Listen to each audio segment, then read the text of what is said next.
Buenas noches, Micaela. De Julio Ramón Ribeira, limeño de 1929, falleció en la misma ciudad de 1994, el cuento Doblaje, cuento de circunstancias. En aquella época vivía en un pequeño hotel cerca de Charing Cross y pasaba los días pintando y leyendo libros de ocultismo. En realidad siempre he sido aficionado a las ciencias ocultas, quizá porque mi padre estuvo muchos años en la India y trajo de las orillas del Ganges, aparte de un paludismo feroz, una colección completa de tratados de esoterismo. En uno de estos libros leí una vez una frase que despertó mi curiosidad. No sé si sería un proverbio o un aforismo, pero de todos modos era una fórmula cerrada que no he podido olvidar. Todos tenemos un doble que vive en las antípodas, pero encontrarlo es muy difícil porque los dobles tienden a siempre a efectuar el movimiento contrario.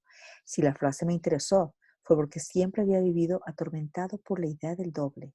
Al respecto había tenido solamente una experiencia y fue cuando al subir a un ómnibus tuve la desgracia de sentarme frente a un individuo extremadamente parecido a mí. Durante un rato permanecimos mirándonos con curiosidad, hasta que al fin me sentí incómodo y tuve que bajarme varios paraderos antes de mi lugar de destino. Si bien este encuentro no volvió a repetirse, en mi espíritu se abrió un misterioso registro y el tema del doble se convirtió en una de mis especulaciones favoritas. Pensaba, en efecto, que dado los millones de seres que pueblan el globo, no sería raro que por un simple cálculo de probabilidades algunos rasgos tuvieran que repetirse. Después de todo, con una nariz, una boca, un par de ojos y algunos otros detalles complementarios, no se puede hacer un número infinito de combinaciones. El caso de los socias venía en cierta forma a corroborar mi teoría.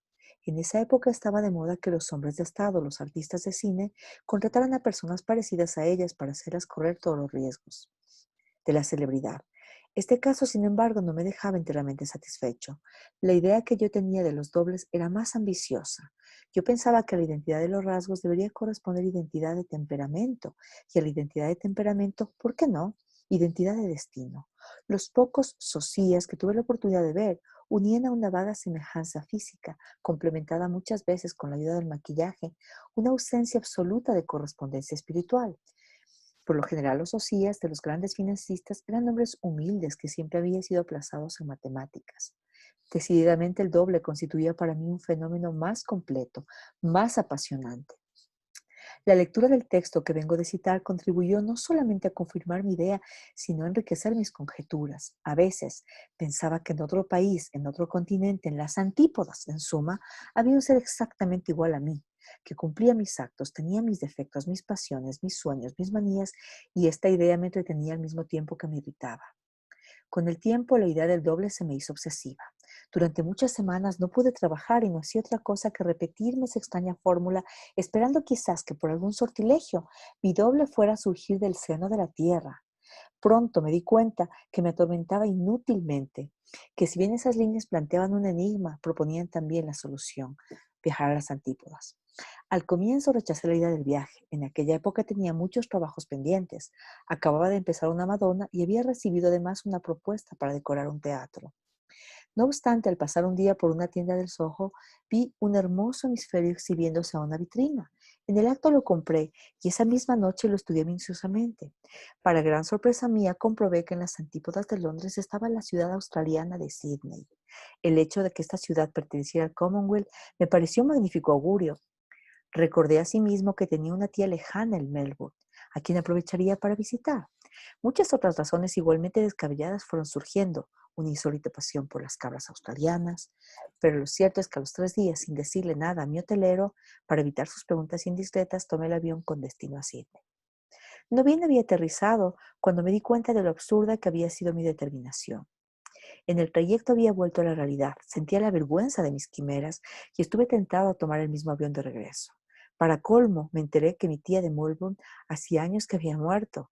Luego de un largo debate, decidí que al cabo de un viaje tan fatigoso, bien valía la pena de quedarse unos días a reposar.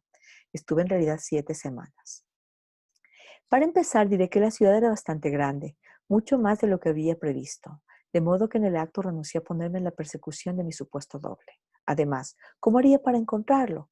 Era en verdad ridículo detener a cada transeúnte en la calle a preguntarle si conocía a una persona igual a mí. Me tomarían por loco. A pesar de esto, confieso que cada vez que me enfrentaba a una multitud, fuera a la salida de un teatro o en un parque público, no dejaba de sentir cierta inquietud y contra mi voluntad examinaba cuidadosamente los rostros.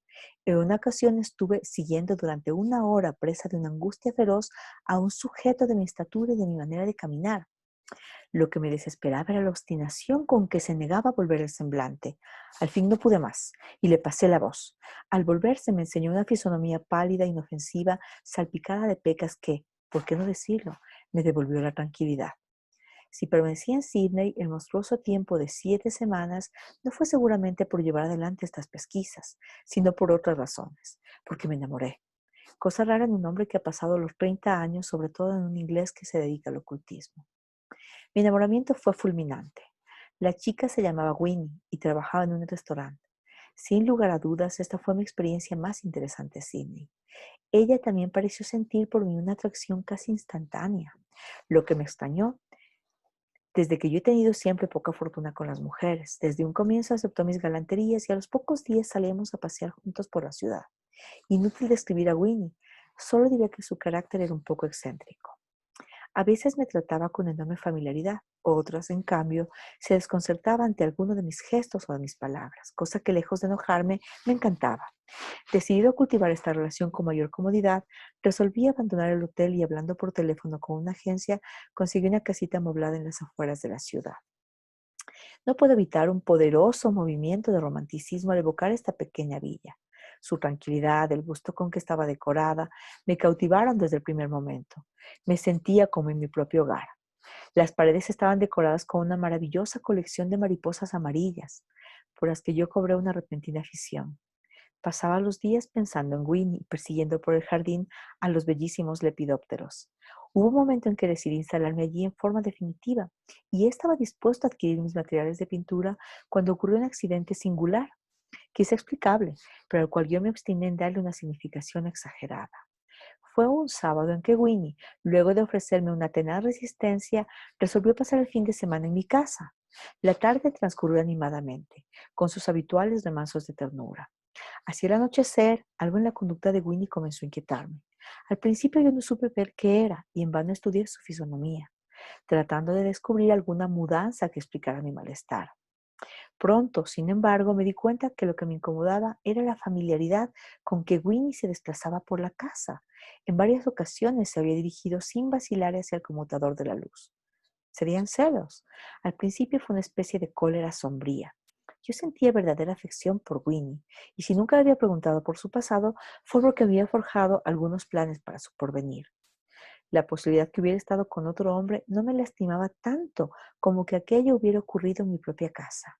Presa de angustia, decidí comprobar esta sospecha.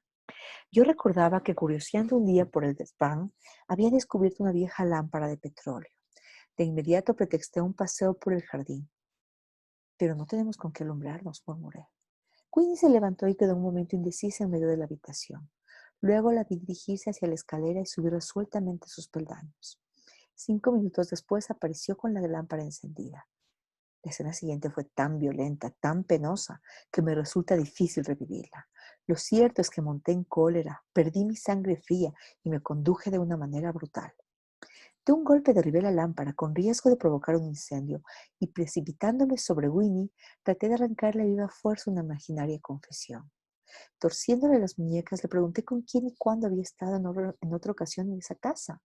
Solo recuerdo su rostro increíblemente pálido, sus ojos desorbitados, mirándome como un enloquecido. Su turbación le impedía pronunciar palabra, lo que no hacía sino redoblar mi furor. Al final terminé insultándola y ordenándola que se retirara del lugar.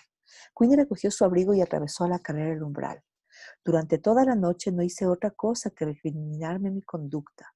Nunca creí que fuera tan fácilmente excitable y en parte atribuía esto a mi poca experiencia con las mujeres.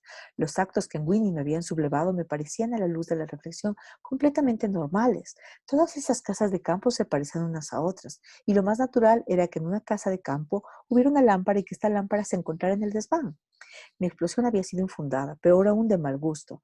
Buscar a Winnie y presentarle mis excusas me pareció la única solución decente. Fue inútil, jamás pude entrevistarme con ella.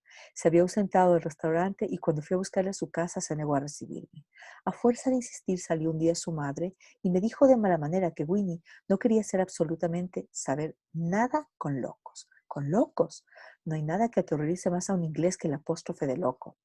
Estuve 3 días en la casa de campo tratando de ordenar mis sentimientos. Luego de una paciente reflexión, comencé a darme cuenta que toda esa historia era trivial, ridícula, despreciable. El origen mismo de mi viaje a Sydney era disparatado, un doble. ¡Qué insensatez! ¿Qué hacía yo ahí perdido, angustiado, pensando en una mujer excéntrica a la que quizás no amaba? Dilapidando mi tiempo, coleccionando mariposas amarillas. ¿Cómo podía haber abandonado mis pinceles, mi té, mi pipa, mis paseos por Hyde Park, mi adorable bruma del Támesis? Mi cordura renació. En un abrir y cerrar de ojos hice mi equipaje y al día siguiente estaba retornando a Londres. Llegué entrada la noche y del aeródromo fui directamente a mi hotel. Estaba realmente fatigado, con unos enormes deseos de dormir y de recuperar energías para mis trabajos pendientes. Qué alegría sentirme nuevamente en mi habitación. Por momentos me parecía que nunca me había movido de allí. Largo rato permanecía apoltronado en mi sillón, saboreando el placer de encontrarme nuevamente entre mis cosas. Mi mirada recorría cada uno de mis objetos familiares y los acariciaba con gratitud. Partir es una gran cosa, me decía, pero lo maravilloso es regresar. ¿Qué fue lo que de pronto me llamó la atención? Todo estaba en orden, tal como lo dejara. Sin embargo, comencé a sentir una viva molestia. En vano traté de indagar la causa. Levantándome, inspeccioné los 4 rincones de mi habitación. No había nada extraño, pero se olfataba una presencia, un rastro a punto de desvanecerse. Unos golpes sonaron en la puerta. Al entreabrirla, el botón se asomó la cabeza. Lo han llamado del Mandrake Club. Dicen que ya ayer olvidó su paraguas en el bar. ¿Quiere que se lo envíen o pasará a recogerlo? Que lo envíen, respondí maquinalmente. En el acto me di cuenta de lo absurdo de mi respuesta. El día anterior yo estaba volando posiblemente sobre Singapur. Al mirar mis pinceles sentí un estremecimiento. Estaban frescos de pintura. Precipitándome hacia el caballete, desgarré la funda. La Madonna que dejara en bosquejo estaba terminada con la destreza de un maestro y su rostro, cosa extraña, su rostro era de Winnie. Abatido caí en mi sillón. Alrededor de la lámpara revoloteaba una mariposa amarilla. París 1955. Buenas noches, Micaela.